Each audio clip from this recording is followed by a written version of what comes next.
You know, and you see things like the white party be there, and then they have Lil Baby like in a sandwich. Like they're hugging him from the front and the back and stuff. 50 Cent is trying to separate himself from the industry like he doesn't have to party with them. You guys have to understand, they had a party with men walking around with their butt cheeks out, like Keke Palmer. It's 100 people at the party. We in the middle of 100 people. There's nothing weird we could be doing in a party. Right. Baby is absolutely one of the best human beings in the planet. All right, we're at a party, everyone's drunk. You know, it's a 13-hour party. People drink a lot of alcohol. Ever since that wild Rubin White party, 50 Cent made it clear, that ain't my boy no more. He swears they got him.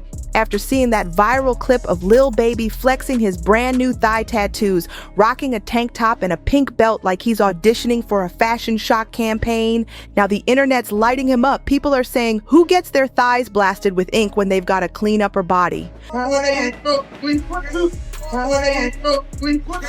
That tooth up, you gon' fuck around town. Off this way. Too hard on that tooth up, you gon' fuck around town. Off this way. Going on these shows, I've been on the road, I don't care where I go, as long as I get paid. Going on these shows, I've been on the road, I don't care where I go, as long as I get paid. The whole vibe's got folks shaking their heads. But 50's not buying that it's just about fashion. He's got a whole theory brewing. He claims Lil Baby hasn't been the same since that fancy white party out in the Hamptons. The one where cameras caught him getting hugged from behind. 50 Cent is trying to separate himself from the industry like he doesn't have to party with them. You guys have to understand, they had a party with men walking around with their butt cheeks out, like Keke Palmer. According to him, this ain't just about clothes or tattoos. It's part of some so-called humiliation ritual rappers gotta go through to keep their spot in the game. Dramatic? Maybe. But people are eating it up. So the real question, what actually went down at that white party? And who exactly is Michael Rubin? Why is he always surrounded by the hottest young rappers in the game? Mike. Man, Mike. I'm gonna come hug you right now. I'm coming to hug you. Big hug. Get everyone to love each other. Now let's break down why Baby's back in the headlines for all the wrong reasons. He just got fresh ink, and here's the kicker. It's his first ever tattoo, and he chose to slap it right across his thighs. See, Baby's been on record in interviews saying he'd never get tattoos, like ever. That you say that you don't have any tattoos at all? Nope. That was really my only reason, like, for being younger. Like, I don't want no tattoos. I know I'm gonna have something to do when I get older. Yes, sir. With my money, and I don't want to be like a thug. But fast forward to 2025 and boom, he's got 90s Baby stretched across both thighs in bold letters. He even dropped new IG pics with the caption "back in that mode," flashing those words for the world to see while chilling in shorts like he's daring the haters to talk. And get this, Lil Baby's not just rocking those 90s baby thigh tats. He's also got a huge CBFW piece inked down the side of his lower left leg, first revealed in a flashy Instagram post on July 4th. Fans saw it and instantly went wild, dropping comments like, "Humiliation ritual," "I'm sorry they got you," and "Industry got a hold on my boy, lay off them shorts." But the saga didn't stop there. A new video popped up, showing Lil Baby on stage in those same tiny shorts, tank top, and that pink belt, pulling his shorts up mid-performance just to flash the fresh ink. I done lost everything, I never lost myself. So we just gonna let this nigga do this. We finna let Lil Baby come out here in his booty coochie shorts and just pop out with his hand in his slit and just, yeah, that's just what we doing. And the comments, pure chaos. People were pointing fingers saying 50 Cent was right all along. Ever since that high-profile white party at Michael Rubin's Hamptons mansion, they swear Baby hasn't been the same. One fan even wrote, "Michael Rubin already showed y'all Lil Baby was his boy. Why is this a surprise?" Another added, "Bunny hops and hugs from the back, from a white little guy with money. This generation is done." So what really went down at that party? And why was 50 warning Baby about chilling too close to Rubin? Here's the backstory. This all kicked off in 2023 when Michael Rubin threw his ultra-exclusive white party with an A-list guest list, Jay-Z, Beyonce, Tom Brady, Kim Kardashian, and yes, Lil Baby. That's when the now infamous photo hit the internet. Baby caught in a hug sandwich between Rubin and NBA star Kyle Kuzma. 50 Cent even reposted it with the caption, "See, this is why I don't go to no white party. What's going on here? Get off my young man." Then another shot surfaced. Rubin hugging Baby from behind. And just to stir the pot, Baby later posted a private jet video with Rubin laughing and cracking jokes about the whole thing. Since we had 5 girls, she'd be like, up, all y'all get in the shower. Mike. Man, Mike. I'm gonna come hug you right now. I'm coming to hug you. Big hug. Get everyone loving each other. Now this the motherfucker did it though. See, this the motherfucker did it, man. That's when 50 Cent doubled down, saying this is exactly why you'll never catch him at those white parties. That's why I don't be going to them puffy parties. Hug you from the front and the back at the same time. What are you talking about? I mean, look, if you're into that, I'm fine with it. To each his own.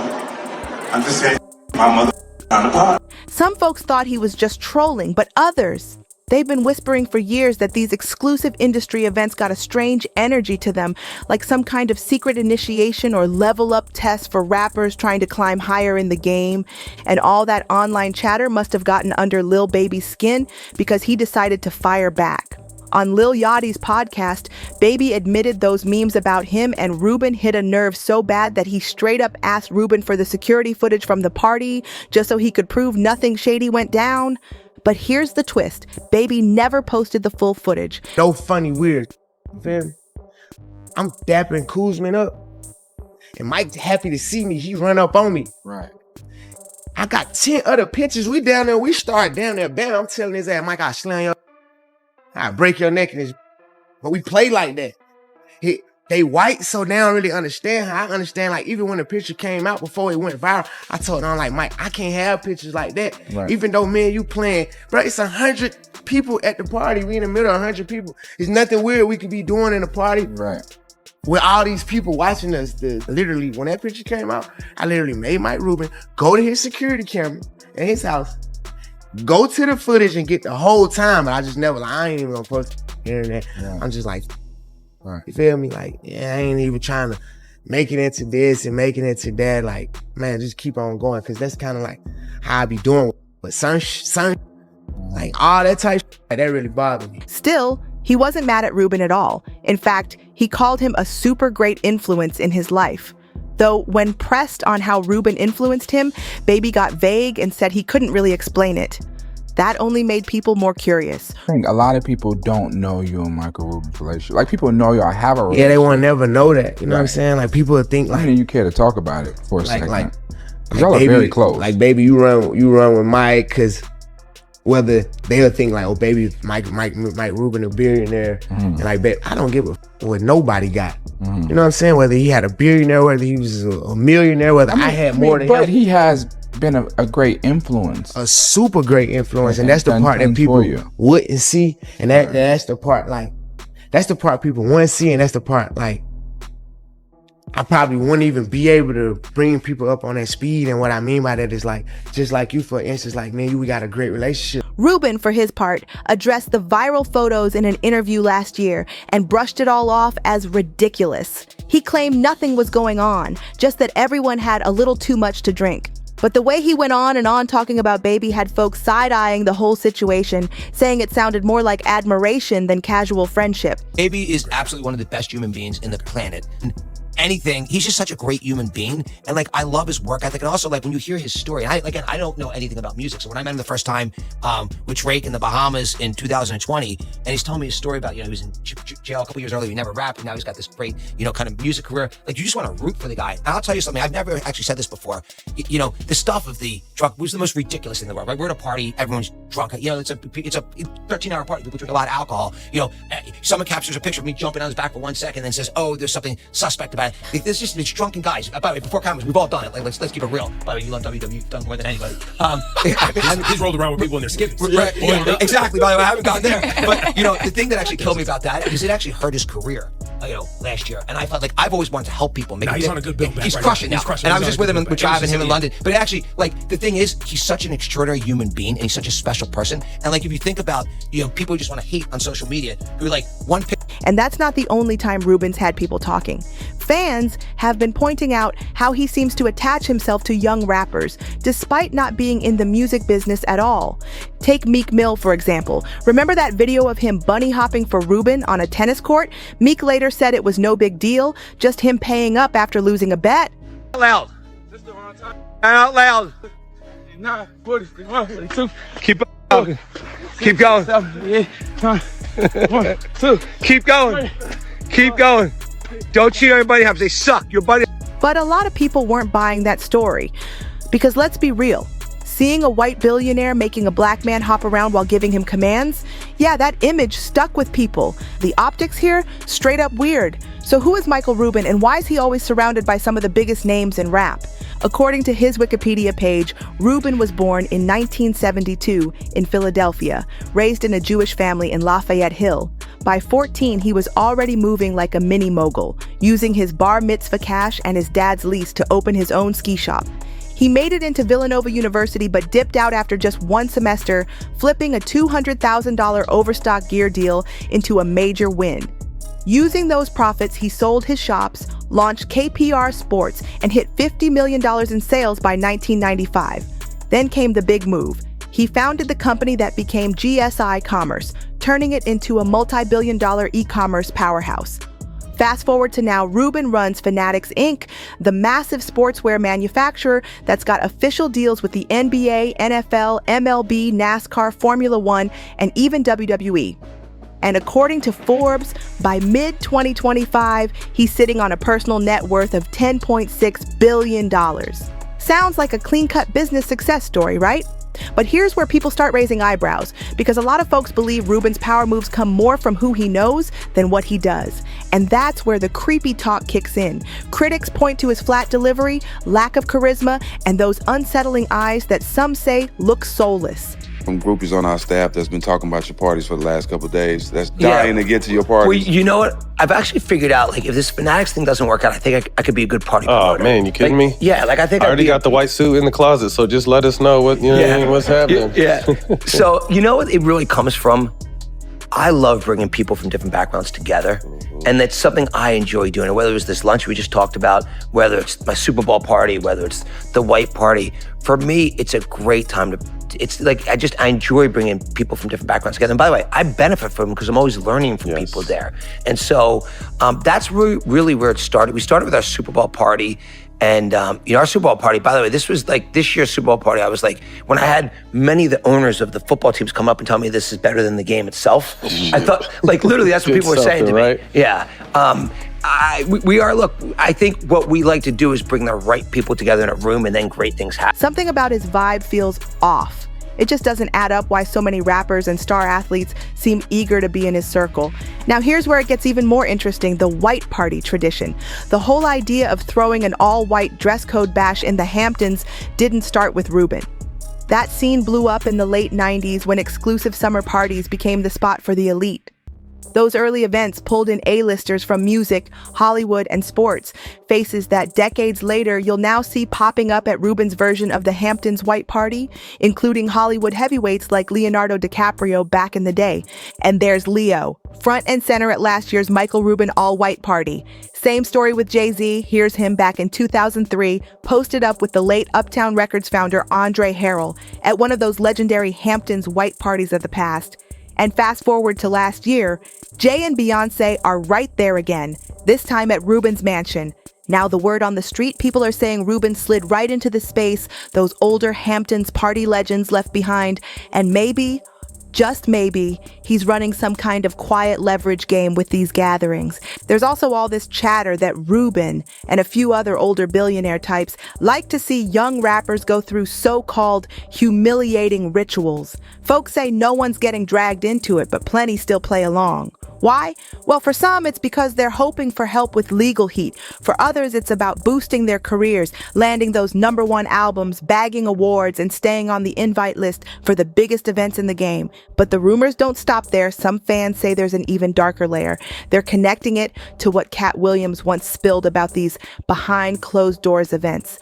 On Joe Rogan's podcast, Kat claimed certain parties in the entertainment world mix in strange, elite-only rituals. And everybody's like, oh, he keeps talking about people wearing dresses. No, it's not. It's not like that. Look at it from a different way. Look at it. Show me one person that ever wore a dress in Hollywood unsuccessfully. That's how you understand what a ritual is. So 20 years ago, I knew that transgenders was going to be a thing. It wasn't because I was a prophet. It's just I had gotten so much information that I understood that things are secular. So I understood that the earliest I had seen that word transgender was Baphomet, the transgender. And so I knew that in the ritual of Baphomet, the transgender, to show allegiance to him, you had to kiss his ass ring. Really? And it said both of those things. So I knew that both of those things will become popular in the future. And that way more is going down than the public could ever imagine.